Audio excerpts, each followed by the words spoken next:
একজন মানুষ, এক কণ্ঠ আর অসংখ্য মানুষের হৃদয়ে সাহসের সঞ্চার। প্রতিকূলতার মাঝেও যিনি নিজের আদর্শ থেকে এক চুলো সরে যাননি, তিনি ময়মনসিংহের সিংহপুরুষ আল্লামা খালিদ সাইফুল্লাহ সাদী। কেন হাজারো মানুষ তাকে ময়মনসিংহের সিংহপুরুষ বলে ডাকে? চলুন জেনে নিই তার জীবন গল্পের মহাকাব্য। ময়মনসিংহের মাইজবাড়ি এলাকায় এক দ্বীনি পরিবারে জন্মগ্রহণ করেন আল্লামা খালিদ সাইফুল্লাহ সাদী। তার পিতা ছিলেন মরহুম মাওলানা আরিফ রব্বানী। ছোটবেলা থেকেই তিনি ইসলামী শিক্ষা, দ্বীনি মূল্যবোধ এবং সমাজ সেবার পরিবেশে বেড়ে ওঠেন। দীর্ঘ সময় ধরে তিনি ইসলামী শিক্ষা, দাওয়া এবং জনসচেতনামূলক কর্মকাণ্ডের সঙ্গে যুক্ত রয়েছে।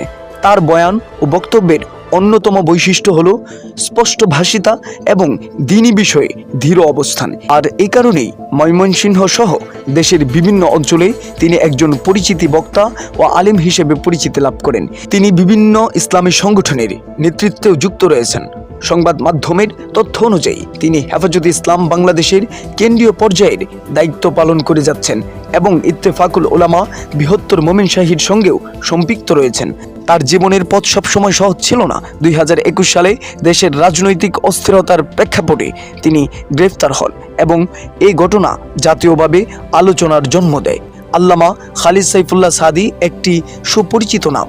তার বক্তব্য, নেতৃত্ব এবং দ্বীনি কর্মকাণ্ড তাকে বহু মানুষের কাছে প্রভাবশালী ব্যক্তিত্বে পরিণত করেছে। সময়ের প্রবাহে অনেক মানুষ আসেন, আবার হারিয়েও যান, কিন্তু কিছু কিছু মানুষ তাদের কর্মচিন্তা এবং সংগ্রামের কারণে মানুষের স্মৃতিতে জায়গা করে নেন। আল্লামা খালিদ সাইফুল্লাহ সাদী তেমনই একজন আলোচিত ব্যক্তিত্ব, যাকে শ্রদ্ধার সঙ্গে স্মরণ করা হয় ময়মনসিংহের সিংহপুরুষ নামে। তার জীবন ও কর্ম আগামী প্রজন্মের কাছে কি বার্তা রেখে যাবে, সেই উত্তর খুঁজে বের করার দায়িত্ব অবশ্যই ইতিহাসের। ভিডিওটি ভালো লাগলে লাইক, কমেন্ট ও শেয়ার করতে ভুলবেন না।